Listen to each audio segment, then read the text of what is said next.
Սիրելի հայրենակիցներ, այսօր այս ամբիոնը ես կրկին օգտագործելու եմ, որպեսզի ձեր ուշադրությունը հրավիրեմ ժողովրդավարության ապականման հետ, որ տեղի է ունենում մեր երկրում։ Այդ մասին խոսեցին իմ գործընկերները, բայց այդ մասին ուզում եմ խոսել նաև ես։ Գիտեք, եթե ես 3 ելույթ ունենայի, ապա պետք է ասեի, որ Հայաստանի Հանրապետությունում կա 20-ից ավելի քաղբանտարկյալ։ Այսօր ցավով պետք է ասեմ, որ Հայաստանի Հանրապետությունում կա 40-ից ավել քաղբանտարկյալ։ 3 քաղբանտարկյալների շարքերը լրացրեցին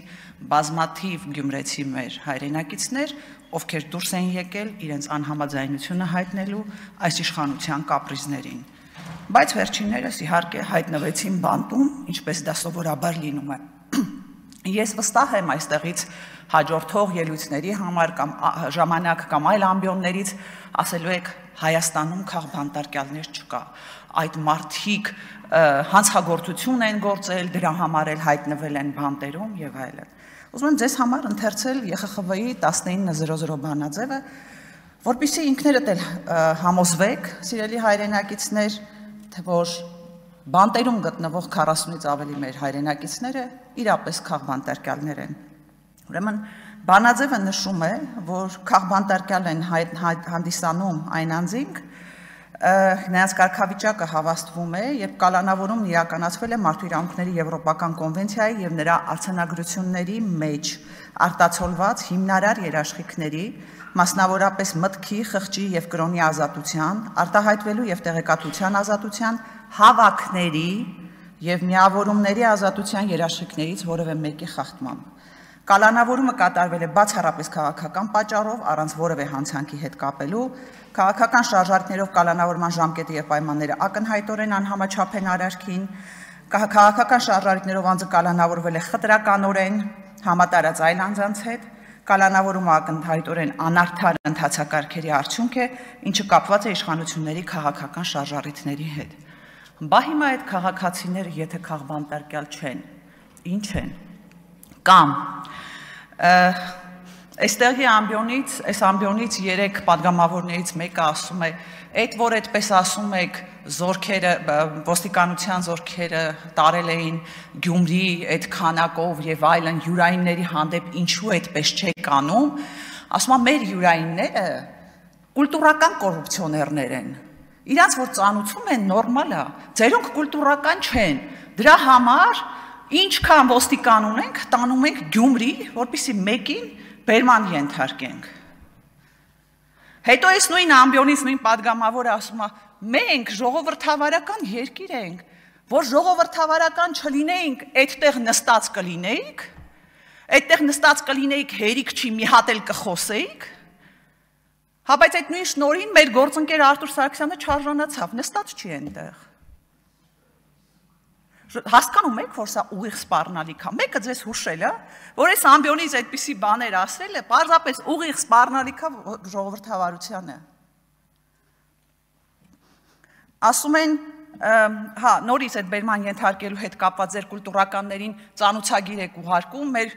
ոչ կուլտուրական ընդդիմադիր գործիչներին փռում եք ասֆալտին։ Ալեքսանդր Կոչուբաևին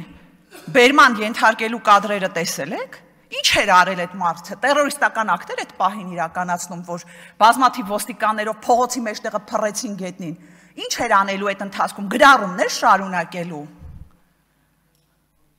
Կամ արդեն մենք հասել ենք այն իրավիճակին, որ կալանավորում են իրավապաշտպաններին, փաստաբաններին։ Ժողովուրդ, մենք մինչև հիմա գիտեինք, որ իրավապաշտպաններին կալանավորում են բռնապետական երկրներում, ինչպիսին Ադրբեջանն է։ Դրա մասին մի այդ բազմաթիվ որոշումներ կան։ Մի այդ բազմաթիվ որոշումներ կան, հիմա մենք էլ ենք արդեն իրավապաշտպաններին կալանավորում։ Ռուբեն Մխիթարյանին դրա համար կալանավորեցիք, այդ մարդը ձեռքերը պարզած հավաքի ընթացքում ասում էր հանդարտվեք։ Դրա համար 2 ամսով կալանավորել եք։ Ես հասկանում եմ իհարկե, այս իշխանությունները նեղվում են, որ իրավապաշտպան համայնքը ակտիվ աջակցում է իրենց աջակցության կարիքը ունեցող ընդդիմադիր եւ հանրային բազմաթիվ գործիչների եւ այդ եղանակով հնարավոր է լինելու մի խանգարեք եւ այդ եղանակով հնարավոր է լինելու այսպես փորձել ստեղծել մթնոլորտ, որ այդ մարդիկ կամ չիրականացնեն իրավապաշտպանություն, կամ էլ այսպես ավելի պասիվ իրականացնեն, չի ստացվելու։ Բայց այնպես արեք, խնդրում եմ, ձեր մասին մտածելով, որ վաղը մի փաստաբան լինի, որ ձեր շահերը պաշտպանի։ Խոսում են քաղբանտարկյալների մասին, ասում են Հայաստանում քաղբանտարկյալներ չկա, ուրեմն Միքայել Սրբազանին դատապարտեցին մի արարքի համար, որը հանցակազմ բացարձակ չի պարունակում եւ այլն, դա թողնենք այլ քննարկման հարց է, դատապարտեցին նմանատիպ արարքների պարագայում այլ պատժամիջոցներ կիրառելուն զուգահեռ 2 տարի ազատազրկման, եւ դա բավական չի, դատախազությունը արագ վերաքննիչ բողոք է տանում, ասում է 2 տարին քիչ է, ժողովուրդ, 2 տարի 6 ամիս դատապարտեք։ Բայց դա քաղբանտարկյալի կարգավիճակի հետ կապ չունի։ Եթե մենք խոսում ենք ժողովրդավարության մասին, ո՞նց է լինում ժողովրդավարական երկրում բոլորին գաղտնալսում են։ Ո՞նց է լինում։ Ախր եթե գաղտնալսում եք, ոնց որ ժողովրդական խոսքը կա, ջհանդամ գաղտնալսեք, եք կտրում կպցնում այդ ձայնագրությունները իրար։ Հետո վստահությունը իրավապահ համակարգի նկատմամբ հանդեպ ո՞նց է լինելու։ Մենք տեսանք, չէ՞, ձայնագրությունները այս ամբիոնից ինչպես էին ներկայացվում, հետո պարզվեց լրիվ կոնտեքստից կտրված եւ իրար կպցված ձայնագրություններ են, ու հələ դեռ շատ բաներ է պարզվելու։ Հա հասկացանք մեծ եղբայրը հետևում է, բայց այսպես։ Հա, ԿՊ-ական մի падգամավոր խոսելով կարգալույծ արված Ստեփան Ասատրյանի մասին, ասում է խախտվել են աշխատանքային իրավունք, խախտվել է աշխատանքային իրավունքը, չեն ծանուցել, 2 ամիս առաջ պետք է ծանուցեն։ Չէ՞ լուրջ 2018 թվականից Էսկոմ առաջին անգամ իրավունքի խախտում տեսակ։ Այսինքն մինչև հիմա Հայաստանում իրավունքի խախտում չկար, որ եկեք տեսեք այս մարդուն աշխատանքային իրավունք են խախտել։ Այսպես եք վերաբերում ժողովրդավարությանը։ Էս է ձեր ժողովրդավարությունը։ Հա, ժողովրդավարության մարտիկներ, մի հատ էլ կարդացեք սահմանադրությունը, էլի։ Երեք այս ամբիոնից մեզ ասում էին, ձեր պատասխանին ենք սպասում եւ այլն, առաքելական եկեղեցու եւ կաթողիկոսի մասին։ Պատասխանում եմ։ Հայաստանի Հանրապետության սահմանադրությունը նշում է եկեղեցին անջատե պետությունից։ Դրանից կարևոր բան չկա։ Դուք էլ եք ասում եւ ամեն օր, ամեն վարքյան փորձում եք խառնվել եկեղեցու գործերին։ Հայաստանի Հանրապետության եւ Հայաստանյաց առաքելական Սուրբ եկեղեցու հարաբերությունների մասին օրենքի 2-րդ հոդվածի 2-րդ մասը կարդացեք, ասում է, որ Հայաստանի Հանրապետությունը ճանաչում է Հայաստանյաց առաքելական Սուրբ եկեղեցու ինքնակառավարում իր նվիրապետության սահմաններում։ Այս կարդացեք, հետո խոսացեք աշխատանքային խախտվող իրավունքների մասին։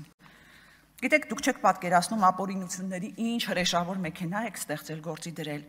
բայց այնպես արեք, որ այդ ապօրինությունների մեքենան վաղը ձեր դեմ չաշխատի։ Ես վստահեցնում եմ, վաղը եթե ձեր հանդեպ լինի որևէ քրեական գործ, ես նույնպես պայքարելու եմ, որ ձեր գործի քննությունը լինի օրինականության շրջանակներում, բայց վստահ չեմ, որ կստացվի, որովհետև շատ դժվար է լինելու կտրել այս տարիների ընթացքում ստեղծված ապօրինությունների շղթան։ Վստահ եմ, շատ դժվար է լինելու։ Հիմա սիրելի հայրենակիցներ, գիտեք, մենք ամբողջ օրը հետևում ենք ձերբակալություններին, կալանավորումներին, այս կամ այն քննիչի, դատախազի, կամ գլխավոր քննիչի, գլխավոր դատախազի, գլխավոր վարակաբանի, գլխավոր ամեն ինչի հայտարարություններին ու գործողություններին, հետևում ենք դատավարություններին ու ստիպված սահմանափակվում ենք այդ իրականությամբ, բայց ցավոք սրտի մեր իրականության պարամետրերը եւ իրական վիճակը բոլորովին այլ է եւ մենք ունենք խորքային խնդիրներ ու ձախողումներ բազմաթիվ ոլորտներում։ Արտաքին պարտ, կարտահանման, բեռնափոխադրման խնդիրներ, առողջապահության, սոցիալական խնդիրներ, հանցավորության աճ, ու դա շատ լավ գիտեն եւ ԿՊ նախագահը, եւ այստեղ նստած ԿՊ-ականները, եւ նախարարները, բայց օրինակ ինչով է զբաղված էկոնոմիկայի նախարարը, ստատուս է գրում։ Լավ էս երկրի կառավարումը ստատուսներով եք իրականացնելու, մի օր դա կոտրվելու է։ Սիրելի հայրենակիցներ, մեր երկիրը վաղուց արդեն հատել է նախկինի եւ ներկայի հակադրման գիծը։ Հայաստանի խնդիրն արդեն ճիշտ ապագա ձևակերպելու մեջ է։ Ճիշտ ապագան ազնիվ լինելն է եւ գրագետ մոտեցումներն ու ծրագրերն են։ Այս առումով ես ուզում եմ ողջունել սկիզբ առնող բոլոր շարժումները, նախաձեռնությունները, մեր ձևով առաջարկ Հայաստանին միասնության թևեր, նոր շարժումներ կլինեն, նոր միավորումներ կլինեն, Եվ դա շատ կարևոր է, որովհետև հանրության նոր շերտեր մտնում են մեր ապագայի ձևակերպման process-ի մեջ։ Ես վստահ եմ, որ հնարավոր է լինելու հաղթահարել այն բոլոր խորքային խնդիրները, որ կան մեր երկրում։ Ես վստահ եմ, որ մենք միասին կարողանալու ենք հաղթահարել բոլոր ապօրինություններն ու հակաիրավականությունները, որ այս իշխանությունը բերել է մեր երկրի գլխին։